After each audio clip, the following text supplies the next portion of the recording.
Good morning, everyone. My name is Benji Tim. I'm with the City of Milwaukee, and this is the project overview meeting for the McKinley School Renovation Project at 2001 West Fleet Street in Milwaukee. I'm joined here today by our technical team.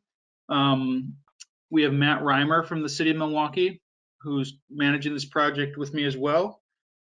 We have Forrest Elliott from the City of Milwaukee, Department of City Development. He is assisting us today with our technical aspects, and he'll be helping with the question and answer session at the end of this presentation. And then our consulting team consists of Dave Henderson from AECom.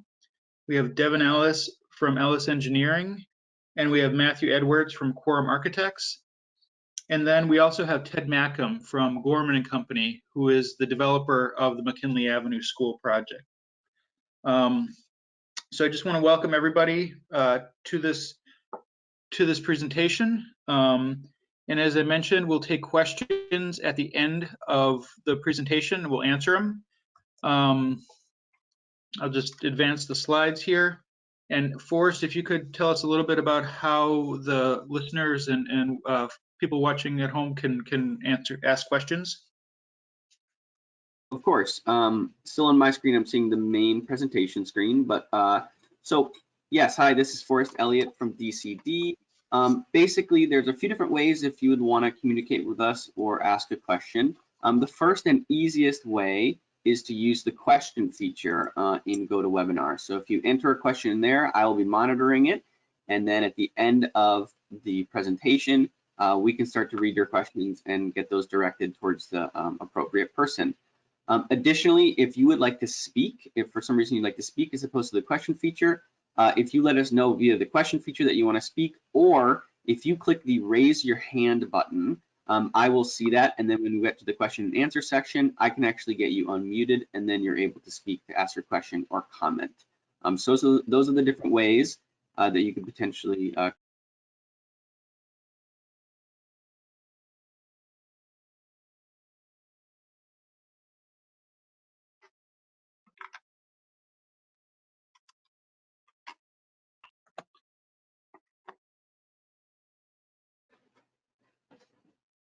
Benji, I think I just heard that the broadcast was starting, so I think I'm just going to repeat what I said for everybody. So for all the attendees, thanks for coming to the meeting. My name is Forrest Elliott with DCD. Really quickly, I'm just going to repeat what I was saying about public participation. Essentially, if you want to ask a question, you can use the question feature on the GoToWebinar panel. If you enter them there, we will be monitoring them, and at the end of the presentation, we'll read them. Additionally, if you'd like to speak, you could let us know via the question feature or click the raise your hand feature, and we can unmute you and have it so you can ask your question or comment. Thank you, Forrest. Good morning, everyone. My name is Benji. I'm with the City of Milwaukee Department of City Development, and this is the project overview meeting for the McKinley School Renovation Project at 2001 West Fleet Street. You just met Forrest, who's assisting us with the technical aspects and the questions for this presentation. And then we also have Matt Reimer from the Department of City Development, who's managing this project with me. We also have a consulting team that consists of Dave Henderson from AECom, Devin Ellis from Ellis Engineering, and Matthew Edwards from Quorum Architects. And then we're also joined today by Ted Mackham from Gorman and Company, who is the developer for the site. And Ted will provide an overview of kind of what the goals are for the project and what the end result is that we're all working toward here. So this is something new for us, and we're trying to do a little more outreach, public outreach for the community with projects like this. This is a good-sized project, and we want to make sure that we're capturing all the participation we can from our small business enterprises, as well as bringing in as many resident workers as we can. So we are reaching out ahead of time, ahead of some of the bidding opportunities, to give people an overview of the project and give them a little bit of better understanding of where we're going ultimately, but also what steps need to happen to get there.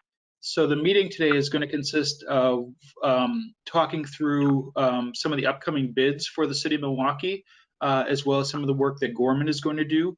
And then we'll also discuss ways that companies can find out about bidding opportunities as well as other participation opportunities. We also want to utilize this meeting as well as the pre-bid meetings as a way for contractors to connect with other contractors and to connect with labor intermediaries so that we can all work together to make sure that everybody's goals are addressed and are successful. So Matt, I don't know if, are you online? Can you hear us? I can hear you. Can you hear me, Benji? We can hear you, yes, yes. Wonderful. Would you mind talking through the background of the V. Carter School site? Sure, I can do that. So it's this is the V.E. Carter School site. These buildings on site were built in numerous phases from way back in the late 1800s to about 1970. The site was formerly occupied by Milwaukee Public Schools and used as a school. Later sold to V.E. Carter Child Development Center back in 1991, and they operated at the site for numerous years. And then there was a fire that occurred back in 2013, which severely damaged a portion of the building and began to really kind of hinder their operations at the site for any longer. And they fell into foreclosure due to the back taxes. And so the city ended up foreclosing on the property back in 2016. There are some significant issues at the site related to some hazardous materials that have been left behind at the site. There's lead-based paint throughout the property and some PCBs at the site as well, and then asbestos-containing material throughout all of the buildings. And so back in 2016, when the city foreclosed on the property, there were some pretty imminent threats at the site related to asbestos and some hazardous materials. So the EPA came in at the request of the City of Milwaukee and was able to help us basically to remove a lot of the kind of friable asbestos that was kind of lying around on the floors throughout the building, stuff that was going to pose a threat to the public. And they also removed some hazardous materials that were left behind as well. And so the school has been, kind of sitting unoccupied for numerous years, and as a result of that, there's been a lot of kind of illegal access to the building. A lot of trespassers coming through.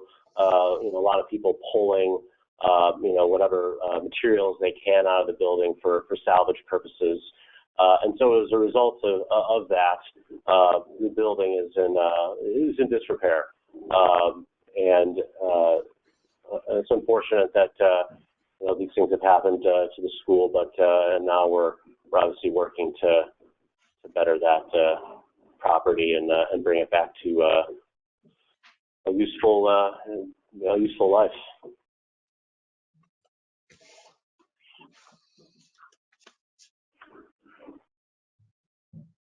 Thank you, Matt.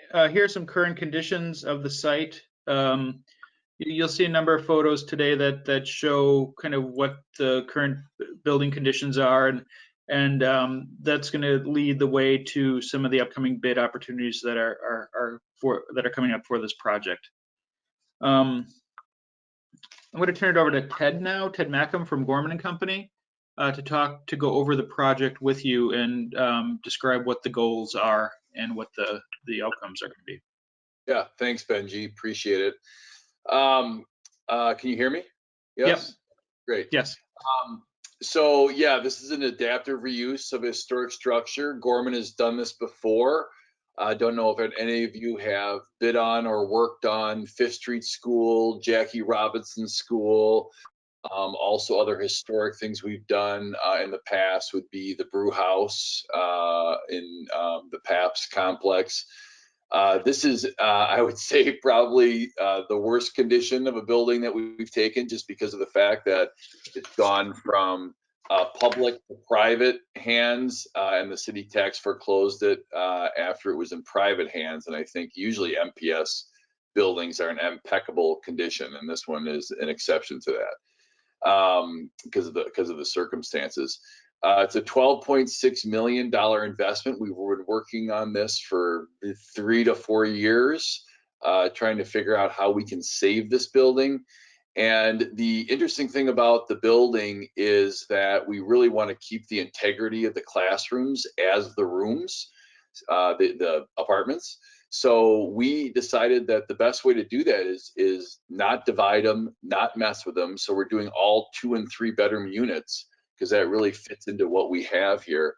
35 affordable housing units that'll be for veterans. And veterans usually have a kind of a 1-bedroom supportive housing community that they get steered toward. Well, we're partnering with Dry Hooch, our nonprofit, and they really deal with veteran families who really need affordable housing. And so we think these 2 and 3 bedroom units really are filling a niche in the marketplace for veteran families, not just one veteran, but the entire family. A lot of times is affected by deployments or whatever would happen to a spouse, and so they have kids, and hopefully this reaches them. The other part of the project beside the school is 4 single-family homes that are along Valete Street. These homes are about 1,850 square feet, 3-bedroom homes that will look like the neighborhood. Again, this entire city block, I guess you could say, will be controlled by the National Park Service, because we are saving McKinley School and having tax credits, historic tax credits, as well as low-income housing tax credits from WIDA on this. So this will be a dual tax credit project, and that affects the whole site. So all of these homes that you see in the West Valete Street elevation will have to be approved by National Park Service, as well as the City of Milwaukee, as a historic, consistent with the historic nature of the neighborhood. So we are, this project, as Benji was indicating, is phased, and we have, because of only 35 units fitting into a very blighted building, we have a lot of cost challenges. And one way we're attacking these cost challenges is having the city, pursuant to these bid specs and things that are going out right now, doing the asbestos abatement and some of the demo for us. And that's kind of part of our TIF financing and TIF package. Tax incremental financing is that acronym. And that will be done before Gorman comes on board.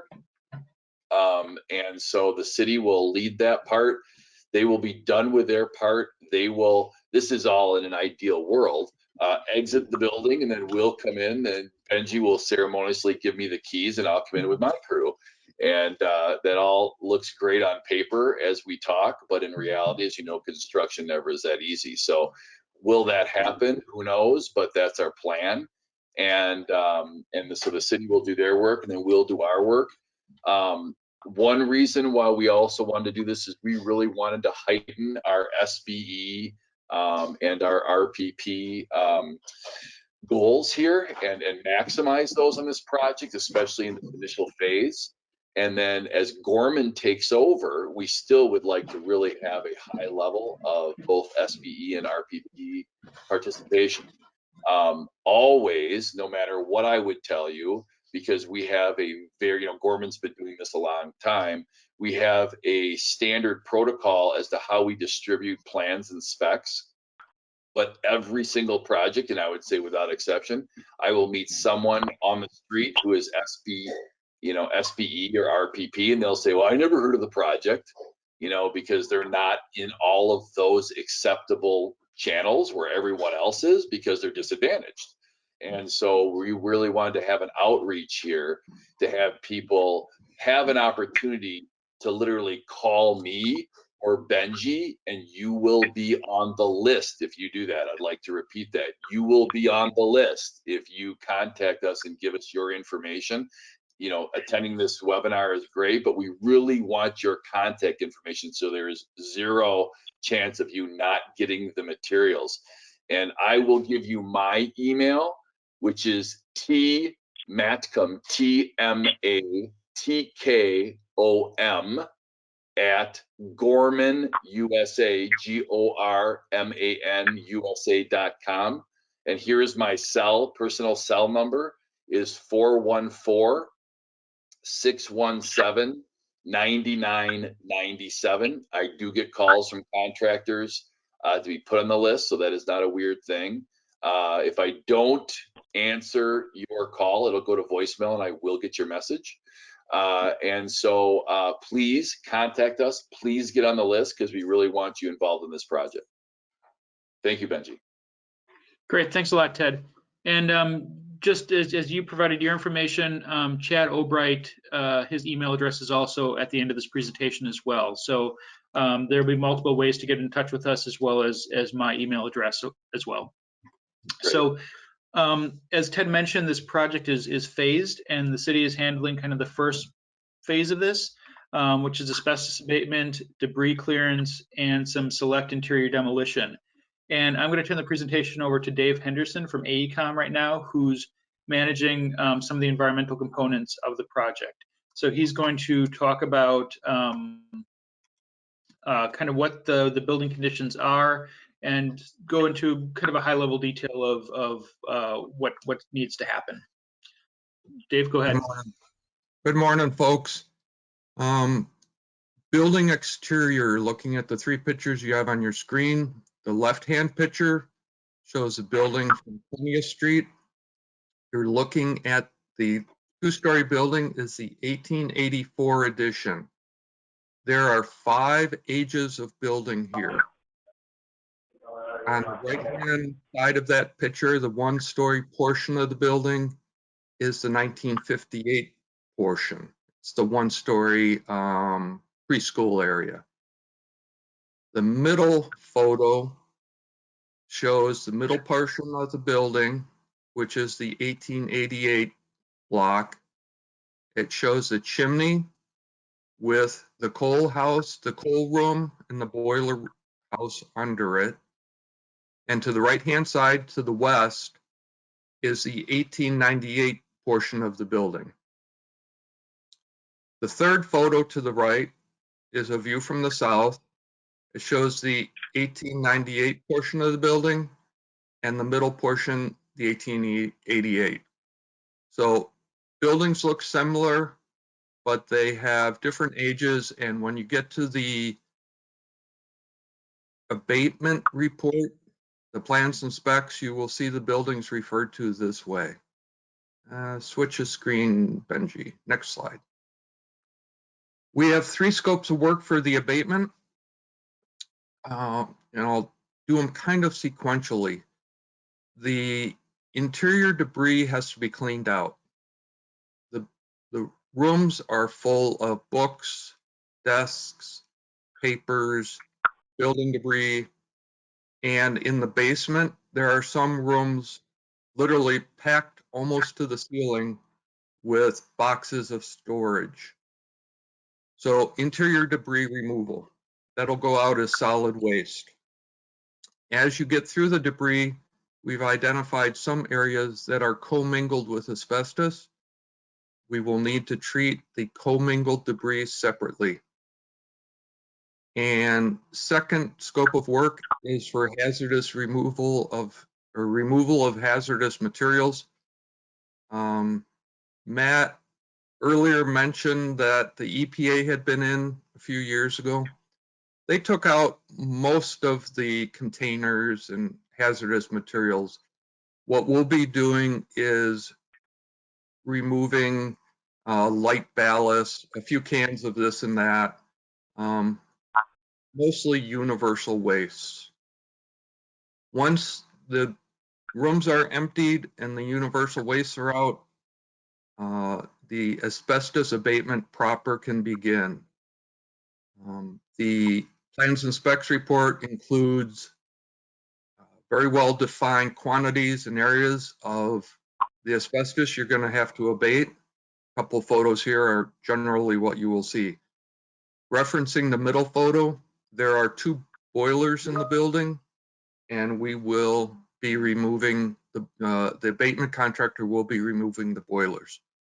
And the photo to the right is an example of the pucks on chalkboards, slate chalkboards that are part of the abatement. So in general, the asbestos abatement, the hazardous materials removal, and the building clean out are the scopes of work for the asbestos portion of the project. Thank you, Benji. Thank you, Dave. I'm going to turn it over to Matthew Edwards from Quorum Architects now, who is managing the select interior demolition phase of the project. Matthew? Thanks, Benji. So after the abatement scope, we have the selective interior demolition scope of work. And the basic purpose of the selective interior demolition is to remove all non-historic material from the building and get the building prepped for interior renovation. So some of the selective demolition includes removal of non-historic interior walls, non-historic doors and trim, removal of floor coverings, suspended ceilings, water damaged lath and plaster, basically on the exterior walls. There'll be removal of fire and smoke damaged walls, doors, and interior millwork. That's in the 1958 edition. There is the coordination, like Dave Henderson mentioned, of abatement scope. That would be like the light fixtures and asbestos wrapped piping. The big one for us will be the removal of the exterior windows. And we are currently working with the State Historic Preservation Office and the National Park Service to get a better handle on the exterior window removal.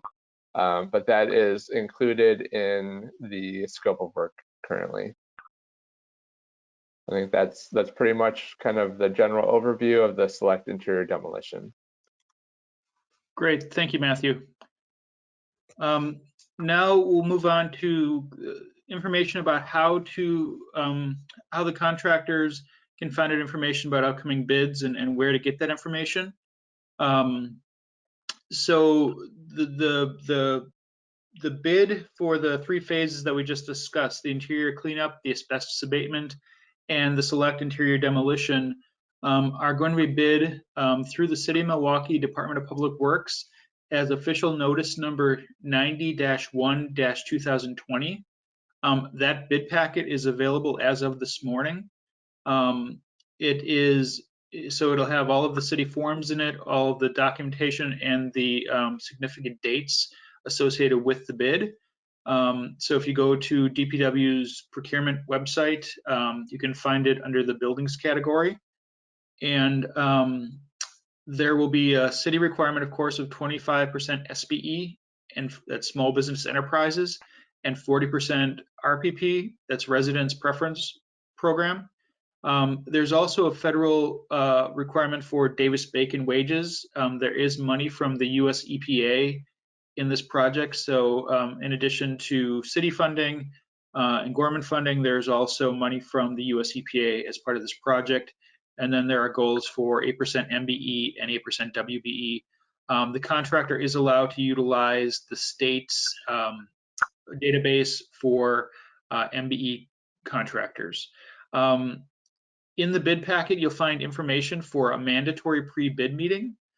So any prime contractor who is interested in bidding on the project, and I would encourage any subcontractors as well to attend the pre-bid meeting to make some connections. We're doing it online due to COVID.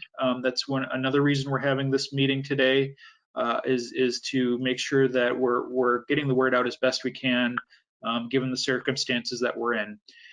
And so the mandatory pre-bid meeting will be on the GoToWebinar format, just like this is. and that'll take place next Tuesday morning, September 22nd. And all the details for how to register for that meeting are included again in the bid packet online on the City of Milwaukee Department of Public Works website. And then typically as part of a pre-bid meeting, we have a walkthrough. So the contractors are able to get inside the building, touch it, see it, measure it, whatever they need to do to prepare their bid. And again, due to COVID, we're doing something a little bit different. We're having a bid walkthrough. We're having a series of bid walkthrough dates on September 23rd, 24th, and 25th. And we are basically opening up 3 days where a contractor can schedule a time in 3-hour increments for their team to go in and do whatever they need to do to prepare their bid.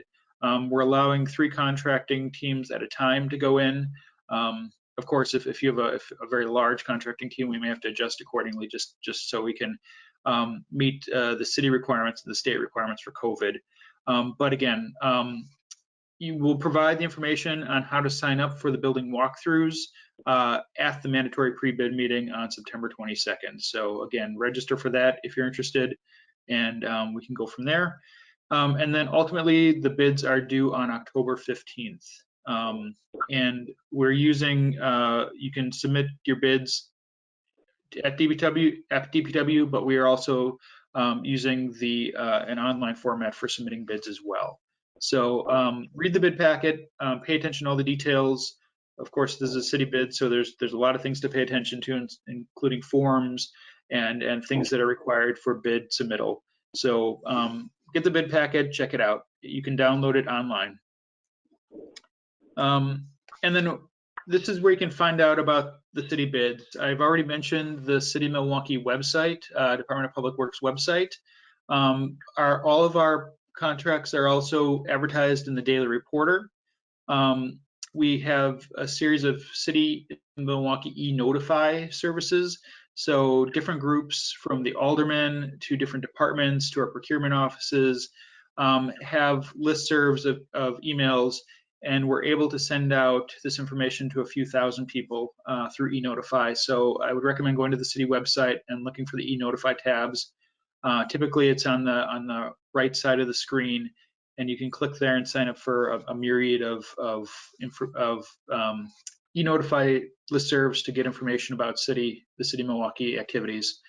Again, the bid title for this bid that we're talking about today is City of Milwaukee Official Notice 90-1-2020 for the former McKinley School, V.E. Carter School at 2001 West Fleet Street. It's for asbestos and hazardous material abatement and select interior demolition.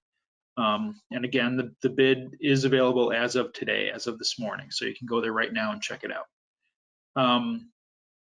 I'll bring Ted back into the mix here just to talk about how Gorman is advertising their upcoming bidding opportunities.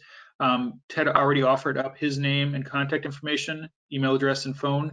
At the bottom is Chad Albright from Gorman as well. His email address is on here. But Gorman is following the WIDA protocol because of tax credits. Ted, do you want to talk about how you're advertising bids, or has it been covered?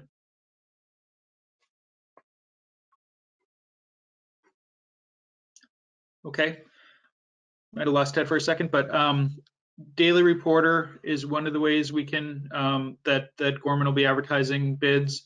Ted mentioned the Gorman database of contractors, and that in order to get on that database of contractors, again, reach out to Ted or Chad, and they'll get your name and company information on that.